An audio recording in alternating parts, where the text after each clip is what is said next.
श्री भगवानुवाच इदं तु ते गुह्यतमं प्रवक्ष्यामि न सूयवे ज्ञानं विज्ञानसहितं यज्ञात्वा मोक्षसे शुभात्.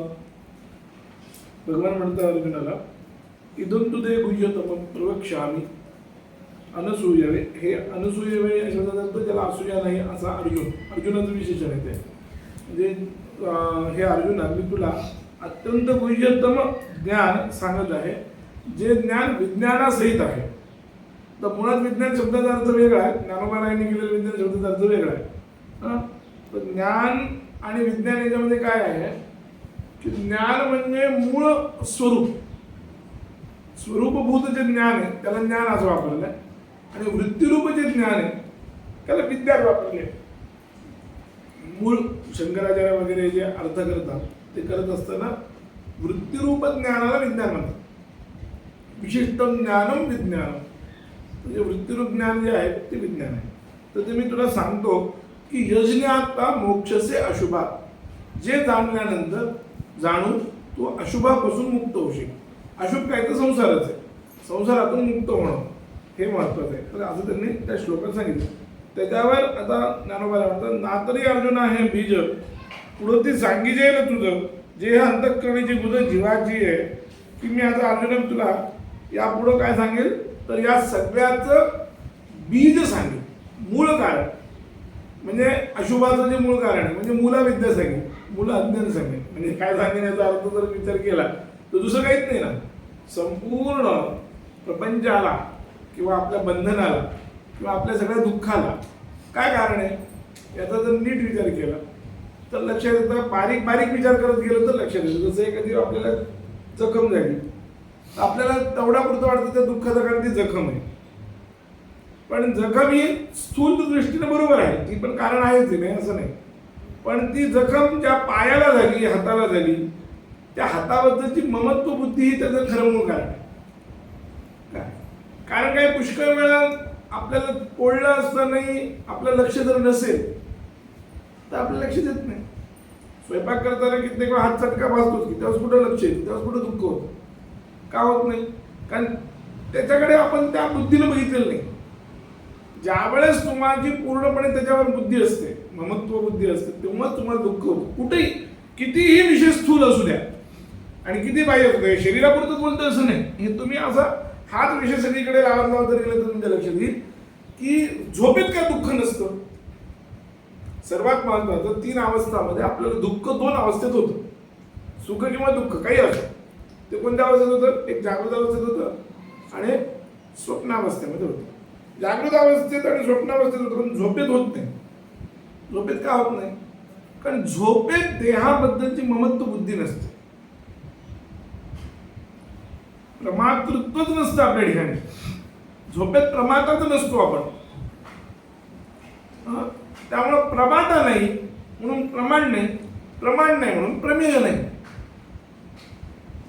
झोपेमध्ये काही जरी घडलं, झोपेत 2-4 झापडा जरी मारले, एखाद्या गाढ झोपणाऱ्या माणसाला 2-4 झापडा जरी मारल्या तरी ते उठत नाही बघा. झोपेमध्ये काही होत नाही. का? तर त्याचं कारण असते की त्याची प्रमातृत्व बुद्धी नसते. देहबुद्धी ज्याला म्हणतात सामान्य भाषेत, देहबुद्धी, देहावरची बुद्धी. देहबुद्धी म्हणजे देह म्हणजे मी आहे, ही जी बुद्धी आहे ती बुद्धी जोपर्यंत आहे ती सगळी ती बुद्धी हे त्याचं कारण. त्यालाच अध्यास असं म्हटलं. शंकराचार्य त्यालाच अध्यास असं म्हणतात. काय म्हणतात ते? अहमिदम ममेदमिति नैसर्गिकोऽयं लोकव्यवहारः युष्मदस्मत् प्रत्यय गोचरयोः विषय विषयणोः तपःप्रकाशवत् विरुद्ध स्वभावयोः इतरेतर भावानुपत्तौ सिद्धायां तद्धर्माणामपि सुतरेतर इतरेतर भावानुपत्तिः इत्यतोऽस्मत् प्रत्यय गोचर विषयी चिदात्मके युष्मत् प्रत्यय गोचरस्य विषयस्य तद्धर्माणांचा अध्यासः अहमिदं ममेदमिति मिथ्येतभिरुद्धयुक्तं. मिथ्येतभिरुद्धयुक्तं इत्यंत शंका. तथापि अन्योन्यस्मिन् अन्योन्यस्पर्धाम् अन्योन्यधर्माच्चाद्यस्य इतरेतराविवेकेन अहमिदं ममेदमिति नैसर्गिकोऽयं लोकव्यवहारः. सत्यामध्ये मिथुनीकृत्य आचार्य नाही होतं. काय खरं आणि खोट्याची मिसळ करतो आपण आणि हा सगळा व्यवहार होतो. लोकव्यवहार जो चालतो आपला तो कसा आचार्यांनी 2-3 गोष्टी सांगितल्या. सत्यानृते मिथुनी कृत्य वाटलं. सत्य आणि अनृत. अनृत म्हणजे खोटं. सत्य आणि खोटं या दोघांचं एकत्रीकरण करतो. सत्य कोण आहे? आत्मा. असत्य कोण आहे? देहादी पदार्थ. हे दोन्ही एक समजतो आपण. त्या दोघांचं मिथुनी कृत्य म्हणजे हे दोघं एक करतो. हे दोघं एक केल्यामुळे काय होतं? सत्याचे धर्म जे आहेत ते आपल्याला खोट्याच्या ठिकाणी दिसायला लागतात. चेतनत्व वगैरे जे धर्म आहेत, ज्ञान वगैरे जे सगळे धर्म आहेत, जे कोणाचे आहेत? हे आत्म्याचे धर्म आहेत किंवा अंतःकरणाचे धर्म आहेत. पण ते आपल्या बुद्धीच्या आपल्या ह्याच्या ठिकाणी दिसायला लागतात, देहाच्या ठिकाणी. म्हणून आपल्या देहाला टोचलं तर हाताला टोचलं म्हणतो. हाताला कसं टोचेल? संज्ञानच होत नाही हाताला. ज्याचं संज्ञान गेलेलं आहे, ज्याचं त्वगिंद्रिय बोथट पडलेलं आहे, तर तो चिंतामणी देवळे बघा गंगाखेडचं, तुम्हाला तसं पाहायचं असेल तर उदाहरण देतो तुम्हाला. त्याच्या खालचं इथून सगळं पायाचं लहानपणापासूनच त्याला संज्ञाच नाहीये, काहीच होत नाही. त्याच्या इथे असे केस उपटले वगैरे काही त्याला काहीच होत नाही, कारण संज्ञाच नाही. त्याला संज्ञाच नाही. त्वगिंद्रिय बोथट पडले त्याचं, त्यामुळे ते संज्ञा नाही.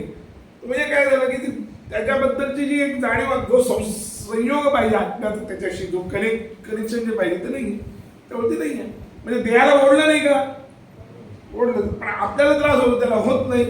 कारण आपल्याला ते संज्ञा नाही, कारण ते आपल्याच्या ठिकाणी ते सगळे बुद्धी हे सगळं आहे. त्याची पायाच्या ठिकाणी ममत्व बुद्धी आहे, पण संज्ञा नाही आहे. म्हणजे अशा अनेक घटना आहेत. तर ममत्व, पण या सगळ्याचं मूळ कारण जर काय असेल तर देहादिकांच्या ठिकाणची ममत्व बुद्धी किंवा मी बुद्धी. देह म्हणजेच मी आहे किंवा देह माझा आहे, ही दोन्ही बुद्धी. आणि त्यात देह माझा या बुद्धीला मूळ बुद्धी कोणती? तर देह म्हणजे मी आहे. म्हणून मूलाविद्या म्हणतात वेदांतामध्ये. काय म्हणतात? मूलाविद्या. ते मूलाविद्या म्हणजे काय? की हे की मूळ सगळ्या, या सगळ्याचं जे मूळ आहे ते म्हटलं, म्हणून ते म्हणतात. म्हणून नातरी अर्जुना हे बीज, हे सगळ्याचं बीज आहे.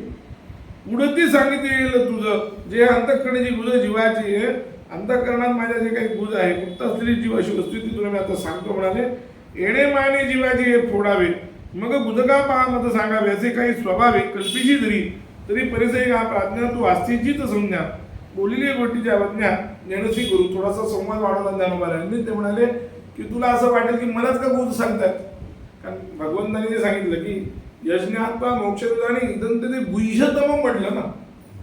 गुह्य नुसतं गुह्य म्हटलं नाही, गुह्यतर आणि गुह्यतरे म्हटलं नाही, तर गुह्यतम म्हटलं. तरतम प्रत्यय जो आहे ना तो जास्त असतो. तर म्हणजे दोघांमध्ये असतो. दोघांमध्ये एक जण श्रेष्ठ असेल तर त्याला तर लावतात. आणि म्हणजे अर्जुन आणि कर्ण याच्यात अर्जुन श्रेष्ठ तर आहे, पण सर्व योद्ध्यामध्ये भीष्म श्रेष्ठतम आहे. तर जेव्हा सगळ्यांचा विचार होतो तर जे श्रेष्ठ लावायचं असतं तर ते तम प्रत्यय लावतात. तर ते इथं भगवंताने गुह्यतम म्हणजे काय झालं? गुह्यातलं गुह्य सांगितलं असं अर्थ.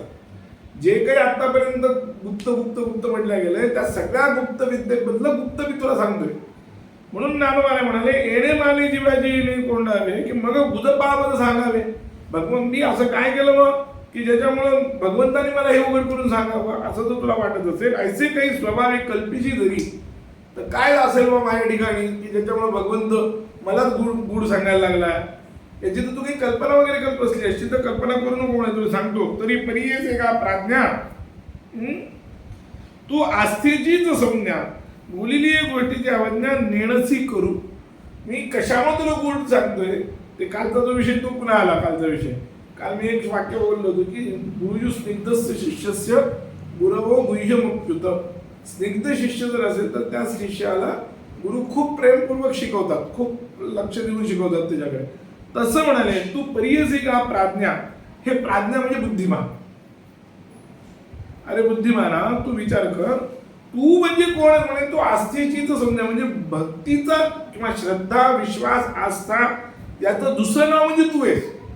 अर्जुन जो आहे तो अर्जुनाच्या पूर्ण जीवनामध्ये असंच आहे की अर्जुनाने ज्यांना ज्यांना मोठं म्हटलं त्यांना कधीही त्यांच्या समोर कधीच म्हणजे काय एक वेगळा प्रसंग सोडला तर बहुतेक कधीही कुठेही अवज्ञा केली नाही. कधीच त्याच्याकडून अवज्ञा झाली नाही. म्हणजे द्रोणाचार्य त्याचे गुरु होते तर द्रोणाचार्यांची कधीच अवज्ञा त्यांना केली नाही, कधीच केली नाही. द्रोणाचार्यांना जे मारलं ते मारत असताना सुद्धा जे काय ते द्रोणाचार्यांच्या आदेशानंच झालेले, स्वतःच्या इच्छेने झालेलं नाहीये. किंवा लहानपणी सुद्धा की अत्यंत नम्रता त्याच्या ठिकाणी होती. द्रोणाचार्यांचा कधी अपमान केला नाही, युधिष्ठिराचा कधी अपमान केला नाही, कधीच नाही. एकच प्रसंग असा की तिथे भगवंतांनी सांगितलं की तू अपमान कर, कारण ते हे काय पांडवांची काही गोष्ट होती की पांडव सगळी म्हणजे त्याच्यात अर्जुन आणि हे तरी काय होतं की कुठली प्रतिज्ञा करायची नाही, ते मूर्खासारखी प्रतिज्ञा करून ठेवायची. त्यामुळे महाभारताच्या युद्ध प्रसंगात एकदा एक प्रसंग असा आलेला आहे की या भावाभावामध्ये भांडण लागत होते. भगवंताने इतके दिवस या 5 जणांना टिकून ठेवलं होतं, आता हे काय करतील असं झालं.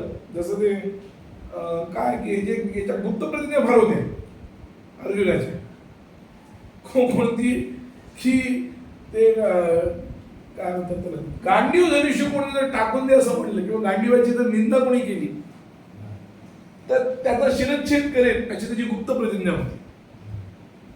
आणि ते एका प्रसंगी असं झालं की कर्ण आणि युधिष्ठिरचं युद्ध झालं आणि त्या युद्धामध्ये कर्णाकडे युधिष्ठिर जखमी झाला. युधिष्ठिराचा सारथी हुशार होता, त्याला पटकन तिथून पळ काढला, जखमी झालेल्या त्या युधिष्ठिराला तिथून वाचवलं आणि तितक्यात तो पाठीमागून संक्षिप्तक जे होते एक खास गँग ठेवली होती याच्यासाठी, कोणासाठी, अर्जुनासाठी. अर्जुनालाच फक्त त्यांनी गुंगवावं यासाठी संक्षिप्तकांची एक गँग होती अशी की ते इकडे येऊ द्यायचं नाही. म्हणजे योजना अशी होती की एवढं युद्ध करत बसण्यापेक्षा युधिष्ठिराला पकडायचं आणि युधिष्ठिराला पकडलं की त्याला पुन्हा एकदा दूध खेळायला लावायचं, पुन्हा एकदा मदत पाठवायचं. आणि त्यासाठी काय करायचं, मग अर्जुन मध्ये येऊ नये किंवा भीम मध्ये येऊ नये यासाठी काय करायचं, तर संक्षिप्तिक नावाचे एक विशेष असे सैनिक ठेवले होते की त्यांनी अर्जुनाला त्याच्यात गुंतवायचं.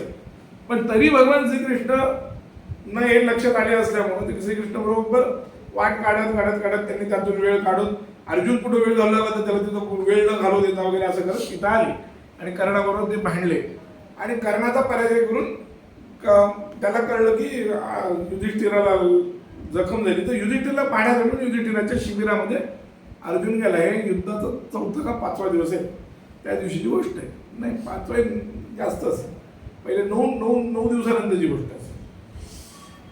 कारण पहिले 9 दिवसापर्यंत तर कर्ण ह्याच्यातच आला नव्हता, युद्धातच आला नव्हता. म्हणजे कर्णाची कितीतरी आपण कौतुक करत असलो, हे लोक काय करतात की कर्णाचं फार कौतुक करतात, दुर्योधनाशी एकनिष्ठ राहिला, पण ते सगळं दिखावाच आहे. कारण भीष्माचार्य त्याला अर्धरथी म्हटले, त्यामुळे भीष्माचार्यांचा निषेध करण्यासाठी म्हणून त्यांना असं सांगितलं की भीष्म जोपर्यंत लढतील तोपर्यंत युद्ध सहभाग घेणार नाही. 18 दिवसात 9 दिवस तर एकटे भीष्मच लढले, म्हणजे अर्ध युद्ध ते नव्हतंच ते कळलं.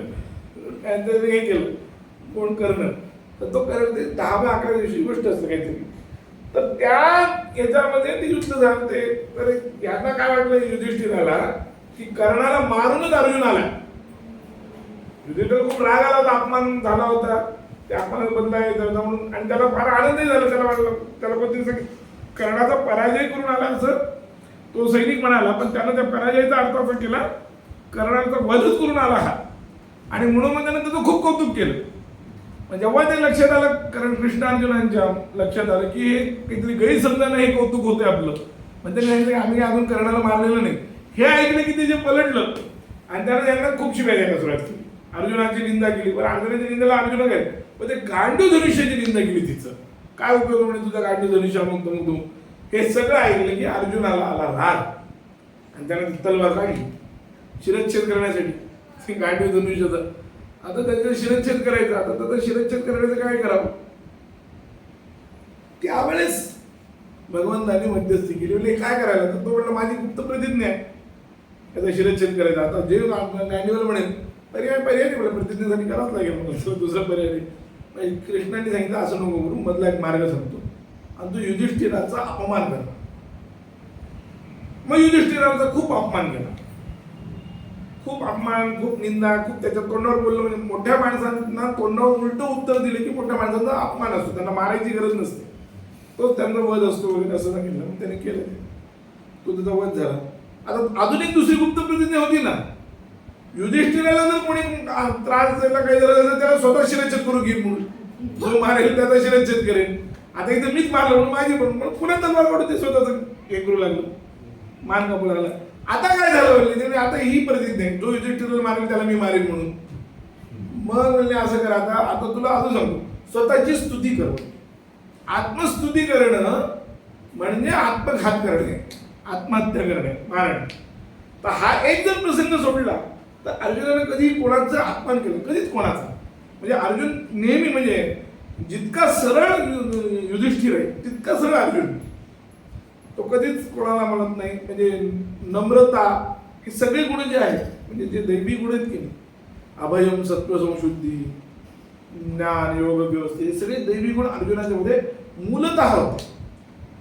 एवढे दैवी गुण तर भीमातही नव्हते. भीम तसा उद्धट होता आणि भीम म्हणजे एकदम प्रॅक्टिकल होता. तो असं ते फार उगीच कोणाला मोठेपणा देणं वगैरे त्याला ते जमत नव्हतं. पण अर्जुनाचं असं नव्हतं. अर्जुन अगदी शांत, संयम असा सगळा होता. म्हणून ते म्हटले की तू आस्थेची तर संज्ञा. अर्जुनाच्या पूर्ण वागण्यामध्ये आई वडील असतील, गुरु असतील, कोणते ब्राह्मण असतील, कोणी असो, सगळ्यांच्या बरोबर तो असंच वागायचा. आणि एरवी सुद्धा वागताना, मित्रांच्या मध्ये सुद्धा वागताना अर्जुन असा उद्धटपणे वागला नाही. अर्जुनाचे जे वर्णन येतात महाभारतामध्ये, लहानपणी सुद्धा अर्जुन कधी उद्धटासारखा वागला नाही. ते त्याचं वैशिष्ट्य. म्हणून ती म्हटली की तू आस्थेचीच संज्ञा, बोलली गोष्टीची अवज्ञा नेणसी करू. की मी जर जे बोललो त्या गोष्टीची कधी हे अवज्ञा तू करत नाहीस. तू एक प्रकारचा तू खरा आस्थावान आहेस. अवज्ञा करणं म्हणजे 2-3 पद्धती नसतं. न ऐकणं, ऐकून न ऐकल्यासारखं करणं आणि दुरुत्तर करणं. काही लोक दुरुत्तर जरी करत नसले तर या 2-3 गोष्टी होऊ शकतात. पण जे सांगितले ते करायचंच, ते असं ठरवून, मग किती अवघड असलं काही असलं तरी गुरुजनांनी सांगितलेलं जे आहे, मोठ्यांनी जे सांगितलं ते ऐकायचं. आणि त्यातल्या अर्जुनाची तर भगवान श्रीकृष्णावर खूपच भक्ती प्रेमही होतं. आणि श्रीकृष्ण जे सांगतील ते आपल्या हितातच सांगतील. विश्वरूप दर्शनानंतर कृष्णाचं खरं रूप त्यांना कळलं, तो भाग सोडून द्या. पण त्याच्या आधी एवढी बुद्धी नक्कीच होती की आपल्या हिताचं करणारा जर कोण असेल तर तो श्रीकृष्ण आहे. एवढं तर नक्कीच होतं त्यांच्यामध्ये, पांडवांच्या मध्ये, सगळ्यांच्या मध्ये श्रीकृष्णाबद्दल हितबुद्धी होतीच. त्यामुळे श्रीकृष्ण जे सांगतील ते सगळं ते पांडव म्हणून सांगितलं की तू काय आहेस, प्राज्ञा म्हणजे बुद्धिमान आहे. आणि इथं बुद्धिमान हा शब्द प्रयोग वापरला, याचं कारणही असं की ब्रह्म जाणण्याची बुद्धी तुझ्या ठिकाणी आहे हे सूचित करायचं. म्हणून काय, तरी परियसी का प्राज्ञा, प्रकृष्ट प्रज्ञा ज्याच्या ठिकाणी त्याला प्राज्ञा असं म्हणतात. प्राज्ञा शब्द प्रकर्षण जानाती, सहा प्राज्ञा, उत्कृष्ट जो जाणतो त्याला प्राज्ञा असं म्हणतात. की हा प्राज्ञा आहे किंवा अभिज्ञ आहे असे शब्द प्रयोग वापरतात. तर इथं प्राज्ञा म्हणजे याचा अर्थ काय की ब्रह्म जाणण्याची योग्यता तुझ्या ठिकाणी आहे म्हणून तुला हे सांगतो. म्हणजे ज्ञानोबा काय म्हणतात की तुला जर असं वाटत असेल की भगवंत मायालाच का सांगतोय तर याचं कारणही तुला सांगतो की ती योग्यता तुझ्या ठिकाणी, हे गुह्य ज्ञान समजून घेण्याची योग्यता तुझ्या ठिकाणी आहे. म्हणून तरी परियसी का प्राज्ञा, तू आस्थेचीच संज्ञा, बोललेली गोष्टीची अवज्ञा नेणसी करू. बोललेल्या गोष्टीची कधी अवज्ञा करत नाहीत आणि जाणत करावं हे सुद्धा तुला माहित नाही. अवज्ञा करायची असते हे सुद्धा तुला माहित नाही म्हणाले. म्हणून तुला सांगतो, म्हणून गूढपण आपुले मोडो, वरील बोलावे बोलाचे घडो, परी आमची जीवीची पडो तुझ्या जीवी. म्हणून त्या गोष्टीचा गुप्तपणा नाहीसा झाला तरी चालतो. दोघांमध्ये राहिली तर ती गोष्ट गुप्त राहते. षटकर्णी झाले, षटकर्णे विद्युतो मंत्र असं म्हणतात. मंत्र शब्दाचा अर्थ एक तर आपण ज्याला मंत्र म्हणतो तो आहे ते, पण मननात राहते मंत्र असा आहे ते. पण दुसरा एक मंत्र शब्दाचा अर्थ राजनीतीमध्ये इथं मंत्र आहे. ऍक्च्युली हे वाक्य राजनीतीतलं आहे. षटकर्णे विद्युतो मंत्र, हा षटकर्णे म्हणजे जर 6 कार्य तर तो मंत्र झाला. मंत्र म्हणजे तिथं विचारणा, राजनीतीतली विचारणा. ती राजनीतीतली विचारणा जर दोघांमध्ये राहिली तर ती गुप्त राहते, पण ती जर तिसऱ्यात गेली तर ती सगळीकडे जाते. म्हणून त्या गोष्ट सांगत नाही.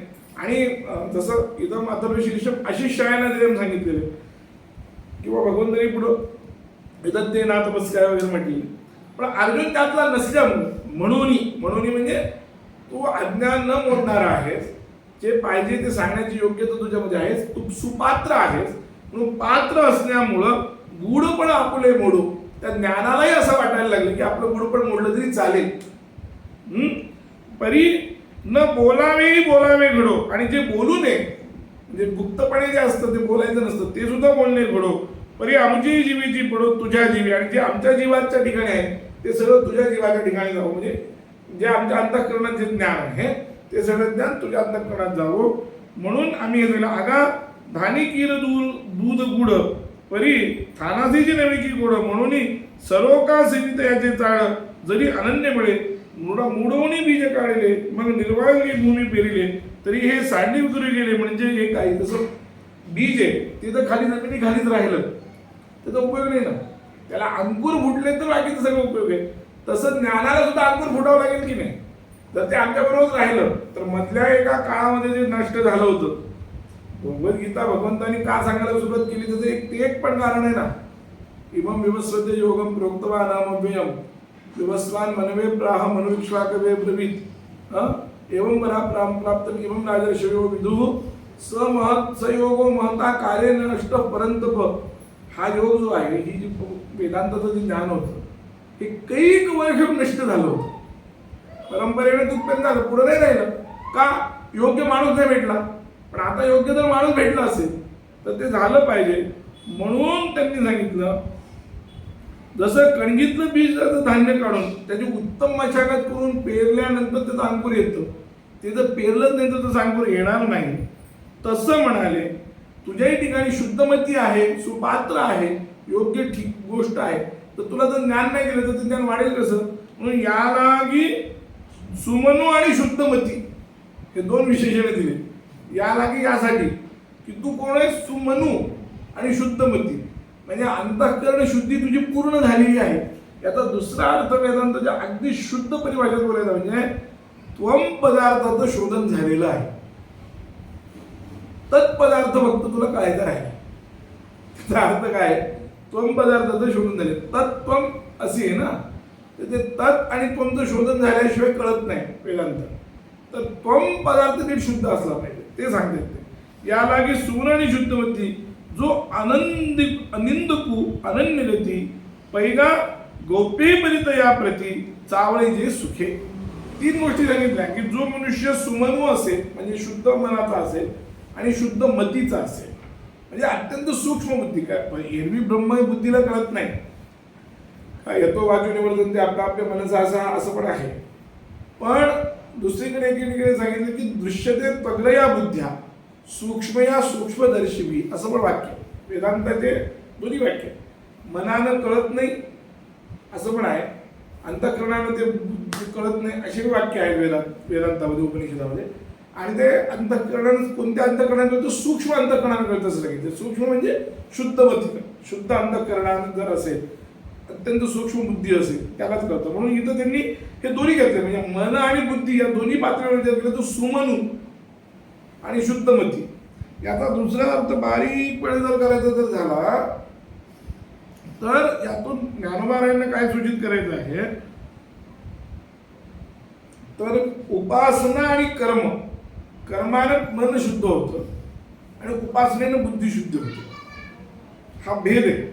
अंतःकरण शुद्धीमध्ये मन आणि बुद्धी शुद्ध करत असताना नित्य नैमित्तिक प्रायश्चित्त उपासना या जे चार कर्म आहेत त्यातलं नित्य नैमित्तिक आणि प्रायश्चित्त या कर्मांनी, नित्यकर्म म्हणजे संध्यावंदन वगैरे, आपले श्राद्ध पक्ष वगैरे, रोजची देवपूजा वगैरे सगळं झालं, वैश्वदेव वगैरे सगळे नित्यकर्म. नैमित्तिक कर्म म्हणजे विवाह उपनयन वगैरे किंवा ग्रहण आलं त्यावेळी जप वगैरे करणं, स्नान करणं किंवा अन्य काही निमित्ताने केलेलं दान, पर्वणी आली कुठे दान केलं वगैरे हे नैमित्तिक. आणि प्रायश्चित्त कर्म, काही पाप घडलं असेल तर त्यानिमित्ताने केलं जाणारं काही कर्म किंवा घडो न घडो हे श्रावणी वगैरे प्रायश्चित्त देतं. श्रावणी जे कर्म आहे की नाही त्याच्यात आपण दशमीचं स्नान करतो श्रावणीमध्ये, तर ते काय असतं ते त्याच्यात त्या स्नानानंतर त्यांनी सांगितलं की सर्पो जीर्ण त्वचा, जसं सर्प जीर्ण त्वचा सोडतो तसं मी माझा पाप सोडतो असं आपण नंतर म्हणतो त्या श्रावणीमध्ये. तर श्रावणी वगैरे कर्म जे आहेत ते प्रायश्चित्त कर्म. तर असे अनेक प्रायश्चित्त कर्म, या सर्व कर्म ही सगळी कर्म कुठं कामाला होतात, मन शुद्धीला कामाला. आणि उपासना जी आहे, उपासना म्हणजे नामस्मरण, स्तोत्रपाठ केलेली, स्तोत्र वगैरे काय पोथी वगैरे वाचणं वगैरे हे उपासनेमध्ये येतं. ते जे कर्म आहे ते कर्म बुद्धी शुद्ध करतं. असे दोन प्रकार. म्हणजे आता इथं ज्ञानोबा यांनी याला सुमनू आणि शुद्धमती म्हटलं, याचा अर्थ याची कर्माने याची मनही शुद्ध झालेलं आहे आणि उपासनेने याची बुद्धी शुद्ध झालेली आहे. म्हणजे दोन्ही फलद्रूप व्हायला आलेले आहेत. हे ज्ञानोबांना सूचित करायचं. दुसरा अर्थ, याचा अर्थ अजूनही होतो की ज्ञानोबा रायांच्या मध्ये अर्जुन हा पूर्ण साधन चतुष्टय संपन्न झालेला आहे, हे त्याचा दुसरा अर्थ आहे. कारण ज्ञान भगवंत ज्यावेळेस द्यायला तयार झाले, ज्ञान तेव्हाच प्राप्त करता येतं जेव्हा साधन चतुष्टय संपत्ती होते. जर साधन चतुष्टय संपन्नता नसेल तर ज्ञान प्राप्त होत नाही. ते त्याच्या ठिकाणी आहे हे सगळं दाखवलं. म्हणून त्यांनी सांगितलं जो अनिंदकू अनन्य गती, दुसरा शब्द काय वापरले, जो निंदा करणारा नाही. या निंदा शब्दाचा व्यापकता जर धरली तर स्वतःच्या पासून कोणाची निंदा नाही, कोणाची निंदा न करणार, पण शास्त्राची नाही, पुराणाची नाही, त्याच्यानंतर देवतांची नाही, गुरूंची नाही आणि परकीयांची पण नाही. आपल्या समान बरोबर आहे म्हणून त्याची करायची असं नाही, किंवा आपल्यापेक्षा कोणी खाली म्हणून त्याची करायची. म्हणजे परनिंदा न करणारा आणि अनन्य गती म्हणजे अनन्य भक्त जो आहे, पैगा गोपी परितयापैती चावळीची सुखे, असा जर भक्त असेल, असा जर ऐकणारा असेल, असा जर शिष्य असेल तर गोपी त्याच्या प्रती चावळतो, म्हणजे त्याच्यापर्यंत जातं, चाललेलं चालतं, म्हणजे त्याला गोप्य सांगितलं काही हरकत नाही. म्हणून सुमन याने दृढ वैराग्य सांगितलं. हे एक एक शब्द आहेत, त्या एकदम खूप बोलण्यासारखं आहे. म्हणजे तुझं पहिलं एकनिष्ठ पण पाहिजे, कारण एकनिष्ठ जर नसेल तर गुप्त गोष्ट नाही सांगता येत. कारण निष्ठा बदलली की समजा विषय. एकनिष्ठ या शब्दाचा अर्थ अद्वैत निष्ठा असं पण करता येतो. म्हणजे माझ्यावर परमात्मा भिन्न नाही अशी त्याची गती आहे, अशी त्याची बुद्धी आपातता तयार झालेली आहे. अनुभव नाही आहे पण आपातता तयार झालेली आहे, बरोबर तयार झालेली आहे. जसं आता आपल्याला माहिती की अद्वैत आहे, हे एक प्रकारे बरोबर आपल्याला अद्वैत माहिती आहे, अनुभव नाही आपला, पण ही मात्र ही बुद्धी दृढ आहे. ही जितकी बुद्धी दृढ असेल ती अरण्यगती या शब्दाने वापरते. तर याप्रमाणे म्हणाले. म्हणून त्याला आम्ही सुख सांगू, खुशाल गोष्ट सांगावी असं त्यांनी सांगितलं. तरी प्रस्तुत आता कोणीही तुवा वाचून आणि नाही म्हणून गुजतरी तुझा ठाई लपवू नये. आत्ताच्या सगळ्या काळाचा विचार करता अंतःकरणात आलेली जी गोष्ट आहे ती या ठिकाणी तुवा वाचून आणि नाही, तुझ्याशिवाय दुसरं कोणीही योग्य नाही म्हणाले. योग्य पात्र तो जवळचा आहे म्हणून नाही सांगितलं. म्हणजे ज्ञानाचं एक वैशिष्ट्य, ज्ञान केव्हाही करत असताना, ज्ञान सांगत असताना तो आपला का परका हे पाहून समजू नये. त्याचं सौजन्य का दौर्जन्य याच्यावर त्याचं ठरलं पाहिजे ज्ञान सांगताना. म्हणून ब्रह्मास्त्र सांगत असताना सुद्धा द्रोणाचार्यांनी जे ब्रह्मास्त्र याला दिलं नाही, कोणाला, कर्णाला, ते किंवा कर्णाला दिलं नाही असं नाही. खरं म्हणजे ब्रह्मास्त्र एवढ्या सगळ्या विद्यार्थ्यांमध्ये फक्त दोघांनाच शिकवलं, तिघांनाही नाही. एक अर्जुनाला शिकवलं आणि एक अश्वत्थाम्याला शिकवलं. अश्वत्थाम्याला अर्धवट शिकवलं आणि अर्जुनाला मात्र पूर्ण शिकवलं. आता या काही लोकांना वाटतं की ते कर्णावर अन्याय केला, कर्णाला नाही शिकवलं, क्षत्रियांच्या मुळे, ब्राह्मणाच्या मुळे असं सगळं ते. पण ती जर कारण असेल तर युधिष्ठिराला शिकवायला पाहिजे. युधिष्ठिराला नाही शिकवलं, दुर्योधनाला नाही शिकवलं, नकुल सहदेवांना नाही शिकवलं, 100 कौरवांना नाही शिकवलं, बाकीचे राजकुमार शिकतच होते की त्यांच्याकडे, त्यामुळे नाही शिकवलं. मग या दोघांनाच काय शिकवलं? आणि कर्णाला न शिकवण्याचं कारण तर तिथं स्पष्ट सांगितलं, दौरात्म्य तस्य विज्ञाय. तिथे सरळ सांगितलं की कर्णाच्या मनामध्ये दौरात्म्य भाव आहे, दुष्ट भाव आहे, म्हणून त्याला शिकवलं. आणि यालाही अर्धवट शिकवलं याचं कारण त्याला शिकवता शिकवता त्यांच्या लक्षात आलं हे पण दुष्ट आहे, स्वतःचं बोलून, म्हणून जेवढं शिकवलं तेवढं शिकवलं, सोडून दिलं बाकी. ज्यावेळेस त्यांच्या लक्षात आलं की हाही दुष्टच आहे, हा उद्या दुष्टांना साथ करणार, त्यांनी सोडून दिलं. म्हणजे ज्ञानाच्या बाबतीमध्ये तो आपला परका हा भाव नाहीये. तो कसा आहे, मुख्य तो ज्ञानाला पात्र आहे का हा पात्र आहे, हा मुख्य भाव. मिळणारं जे ज्ञान आहे त्याला जर दिलं तर ते उपयोगाला आलं पाहिजे ना. म्हणजे ते घडाभर मोजलं तर ते उपयोग होणार नाही. म्हणून ते म्हणाले की तरी प्रस्तुत आता गुणी इही या गुणांच्या बद्दल विचार केला तर तसाच गुणामध्ये तुला तो आणि नाही म्हणून गुजतरी तुझ्या ठाई लपू नये. म्हणून आम्हाला असं वाटतं की गुह्य जे आहे ते तुला सांगितलंच पाहिजे, ते लपून ठेवता कामा नये. श्री